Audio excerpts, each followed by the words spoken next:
just because closing a railway is a bad idea doesn't mean reopening is a good idea. That's why I said in 2020 on Rail Natter. So, threefold reason for building a railway, completing the railway from Edinburgh to Carlisle via Hawick.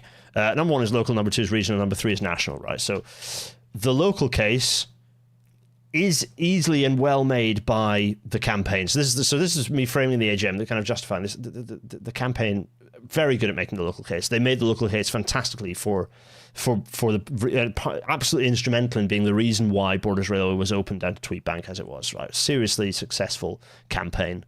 But getting the line down from Tweedbank all the way to Carlisle is an entirely different prospect. We're talking about a completely different proposition here. This is a very long, very expensive, very sparsely populated section of route that simply does not have conventional business case definitions and modelling will not give you a positive business case to justify spending the money on this railway. It's not going to happen. So let's step back then. So the local case can be made, but is more difficult to justify the creation of this railway. So the regional case, well, if you start looking at populations, well, Melrose has a population of 2,500, St Boswell's 1,500, 6,000 in Selkirk, 4,000 in Jedburgh, 14,000 in Hawick, Newcastle has nobody, Longtown 2,000, Langham 2,000, there's 110,000 in Carlisle. Kelso also kind of feeds into this, although to a lesser extent. And as we know from previous rail natters, you build a rail network looking at populations. Well, 5,000 is your lower limit, right? So there's lots of there is so if we're building a network, we've done this before in previous episodes. You know the deal with this. If we map in the so that white line is the former route, so it's just the former alignment, not the current alignment, the former alignment. So we drop in here, have a look at so we know the dense population of the Scottish Central Belt, and you can see that we have there's the big populated dense clump. There's Kelso, there's or is that Selkirk? There's Jedburgh. You've got this dense clump, and there's Hawick down here. Hawick, decidedly off the route. So there is a value, a logic in connecting through Hawick with a railway line. It merits it with its population, as does the wider route. So it was indeed from the North South Wales episode, which you must go and watch. Yes, so. And okay, there's the existing railway. You can see how that fits in. So fine, whatever. So there's the former route and how it kind of tied into the Scottish railway network. So there's another factor at play here. So if we're talking about making the regional case, we have to talk about the A7. The A7 is it's the heaviest used HGV route in Scotland in terms of the tonnage that it sees. A lot of that from timber, but from other traffic as well. That isn't a dual carriageway. That's kind of a single carriageway route. So it's severely ill-equipped for the level of traffic that it sees. The buses are often delayed as a result of that. The roads are very heavily damaged by the HGV traffic. And actually, there are three routes in Scotland, by the way, campaigners, get your boots on. 3 routes in Scotland that currently have dual carriageways that don't have a parallel railway. Certainly in terms of strategic trunk routes. One of those is the A90 from Aberdeen up to CNA. Are you watching? So yeah, this whole section, the A90 up from Aberdeen to Fraserburgh and Peterhead. The A75 running out to Stranraer through Dumfries and Galloway, and the last of them is the A7 running south from Tweedbank to actually further than that, running from Edinburgh down to Carlisle. Now, if we zoom in on that bit, you can see here we've got a section of that has been paralleled by the Borders Railway, and it is exceptionally well used. The Borders Railway continuation, as you might call it, also parallels the A7 broadly, and so there is a merit from my perspective. This is one of many, Deirdre and others we've been involved in.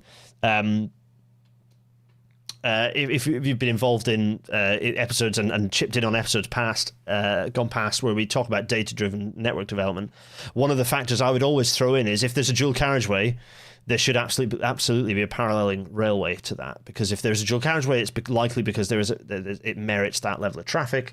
or strategically, politically it does. And if that's the case, then there should be a parallel railway as well. And that's absolutely the case on the A7. The A7 isn't dual carriageway, by the way, but it is a strategic trunk route, very, very heavily used. Stephen Selby saying, these are not just dual carriageway, but they're part of the strategic road network. So single carriageway routes, but they're on the trunk road network. All the other trunk roads, kind of strategic trunk routes between major cities, have a paralleling railway of some kind. And then so let's keep ramming on, because I don't want to reach at past without us looking at fun stuff. Key thing. So regional picture, it's not just about passengers either, because there is an enormous amount of freight along this corridor. Martha's already pointing out the fact that there is significant population. There is reasonably significant population along the kind of the corridor, as I picked out earlier on the map, and even if those individually don't merit a railway connection, combined they can do, absolutely. You just look to Switzerland and Austria to see how that kind of works in practice and how it drives modal shift critically. So yeah, there's absolutely a need for us to better shift freight off the A7 and its connecting roads onto the railway, but there is no railway to do that with, and there's also a very limited capacity on the West Coast Main Line, which we'll get to momentarily. So there are significant regional goods flows both by road and by rail already. Those would be well served by a new Borders Main Line. So let's look at the national case. So let's step back and look at the national case very briefly. Okay, so the big national case is global warming, global heating. We don't need to dwell on this one at all. You get the picture. There's the fact that we need to tackle it proactively, but also the reactive stuff. We have, we're looking at the impacts of climate change on our infrastructure is significant, and so we need resilience. And resilience also means duplication. It means it means choice. It means options for diversion routes and so on.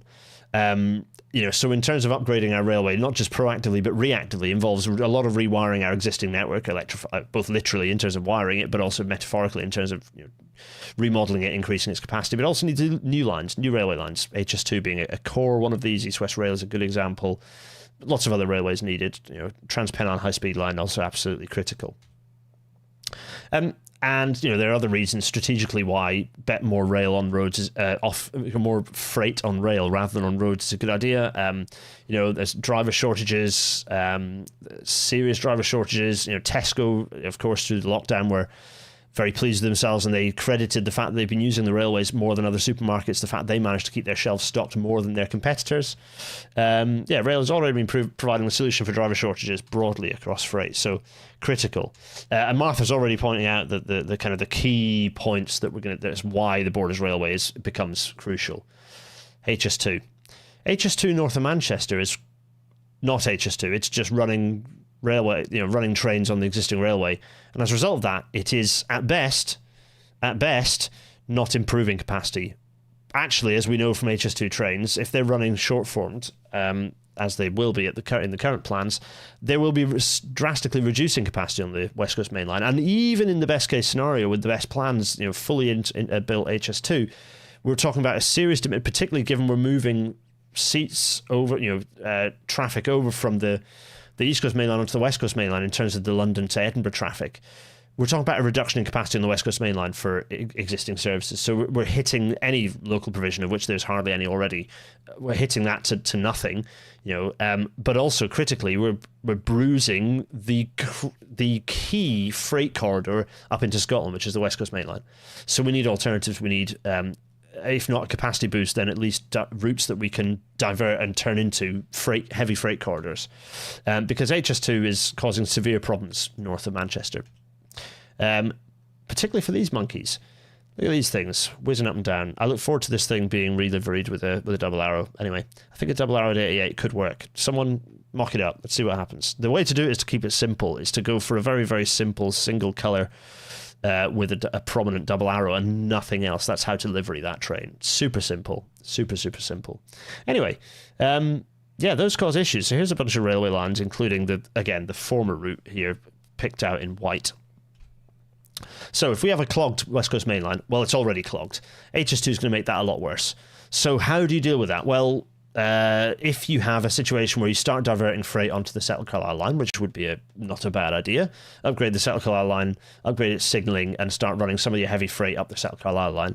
Can you do some of the less? So you might not do it with intermodals that can run pretty fast, but with other freight flows, you might start using the Seattle Carlisle. The West Coast Main Line is a waste of time. So do you provide an alternative route with a new Borders Main Line? Well, absolutely. So, and for example, so it's not just the capacity, as I talked about resilience. This is when the West Coast Main Line got absolutely wiped out by severe flooding and bridge scour. Is it Lamington Viaduct that got wiped out? Yeah.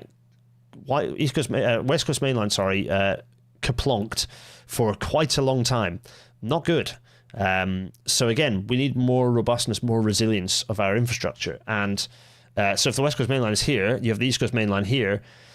Both of those are coastal, and well, certainly the East Coast Main Line is coastal and is vulnerable. It's particularly vulnerable in a few places. The East Coast Main Line, the West Coast Main Line is vulnerable at a few pinch points like the bridges, but also it's very, very high capacity. So if you combine the need for resilience, the need for capacity, all of a sudden you see that we need to be looking at. We've got the GSWL, the Glasgow Southwestern Line, which provides some freight relief, and actually Borders may provide additional freight relief. So if you start sending a lot of your freight up the GSWL and up Borders, this could provide relief on the West Coast Main Line for additional freight, for additional passenger capacity. So achieving HS2's own kind of long-term specifications, but also potentially looking at providing better services to some of the routes, not just the kind of stuff out rurally, but also thinking about what the West Coast Main Line on its approaches into Glasgow is serving, because it's a very, very congested bit of railway through there. So that's the picture. That's the local, regional, national picture.